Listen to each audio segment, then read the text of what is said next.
All right, let's deal with this question right here. Not a question, but a statement from Kahanya. Kahanya says to our "Is Jesus black? Black generational matrices and curses." He says Jesus wasn't black, bros. It's gotten ridiculous with our people hijacking other people, history, and culture. Jesus was Middle Eastern. Middle Eastern people are not black. I am surprised this debate still goes on today with the fact genetics have debunked all that nonsense. The people of the Middle East have different genetics from the people of West Africa. Genetics don't like bros. Well, the first thing I want to say to you, and this is not a whole teaching or anything like that, but just some of the ridiculousness that you're saying in this comment here. Why did you say at the last, next to last, the people of the Middle East have different genetics from the people of West Africa? Isn't East Africa part of Africa too? In fact, the Middle East includes, notice something, the Middle East includes that hemisphere along the eastern portion of Africa. The Sudanese people have the blood of the Ishmaelites and of Muhammad. They're descended from the people of Muhammad. The Ethiopians, or many tribes of the Ethiopians, have Israelite and Hebrew blood to them. The Limba people are Hebrews. You understand? But let's talk about genetics. Can you say genetics don't like bros? No.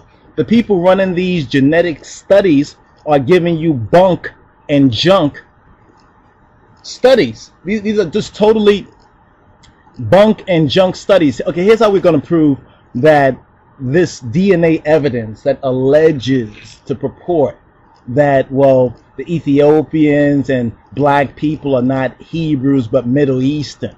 Can you show me Middle Eastern, the terminology being used before the so-called modern times? It's all about the Berlin Conference, the recarving of the world map into different sections in order for them to run this globalistic kind of a chess game and everything.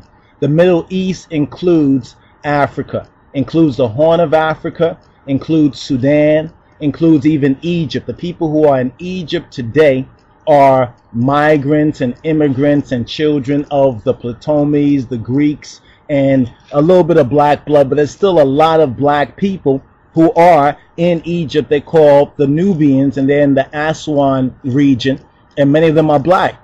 But you know what? If you're Egyptian and you come to the West, the United States or Europe, they classify you as white.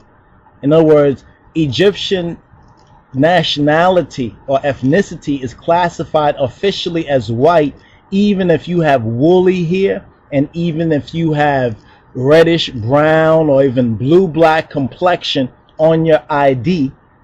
You understand? On your ID, you're classified as being white. But let's touch on this DNA evidence that a lot of people like to harp on. First of all, it's just totally ridiculous, this kind of Middle Eastern argument.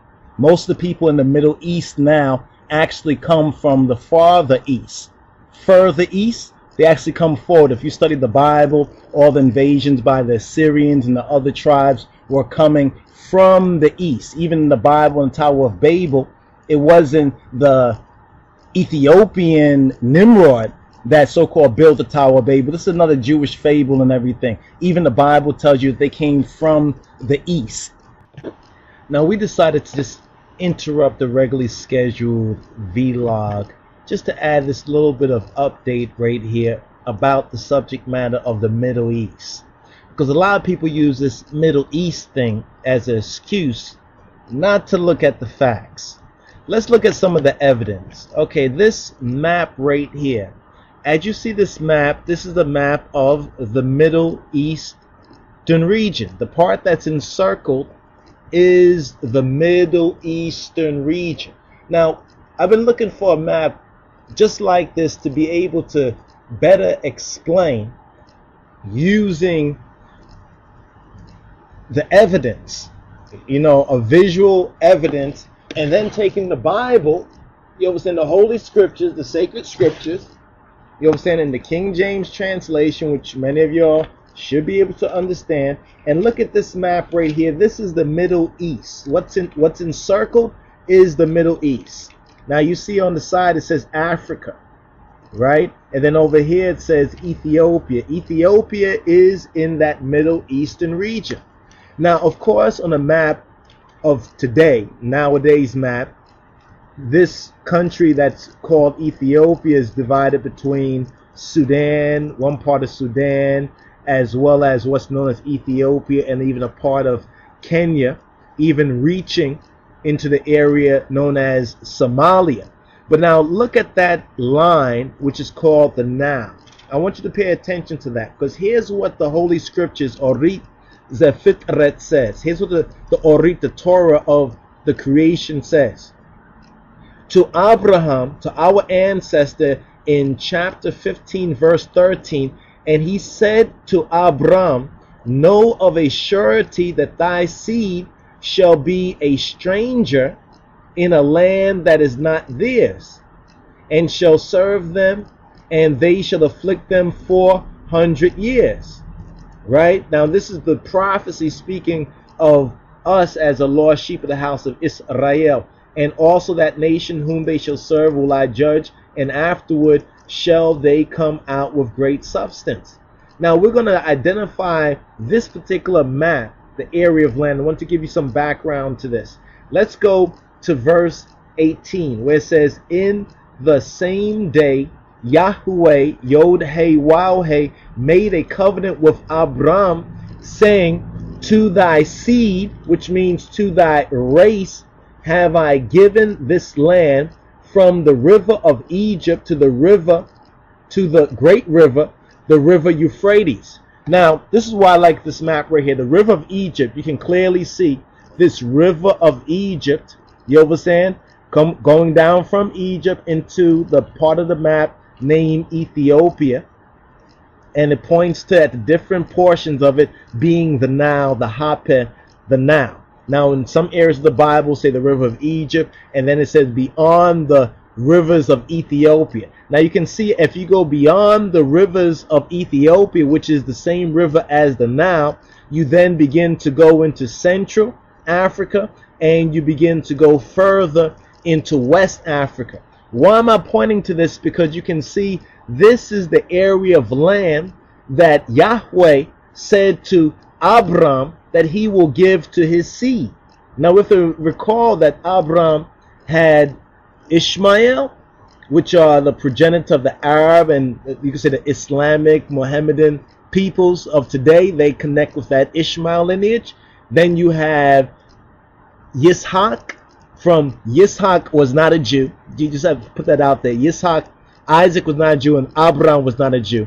It's counterintuitive to believe that Abraham was a Jew or that Yitzhak was a Jew. You know what I'm saying? They were Hebrews, but they were not Jews. Jews come from Judah. In other words, the tribe of Judah properly, according to the facts, the evidence. But this map is so important here because you can see the river Euphrates on one end, and then you can see the Nile River. This is the area, the fullness of the area. That portion up there where it says Jerusalem and Hebron and right above Sinai, that is the only part of that promised land that the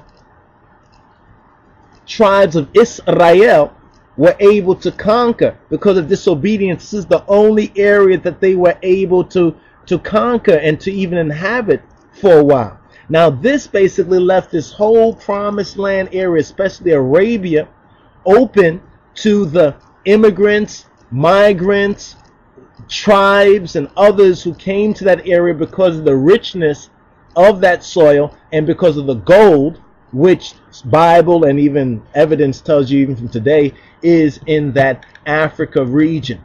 Do we have any? Okay, we still got a couple of more minutes in this. I want to show you one more map as well. All right, let's go to the next map.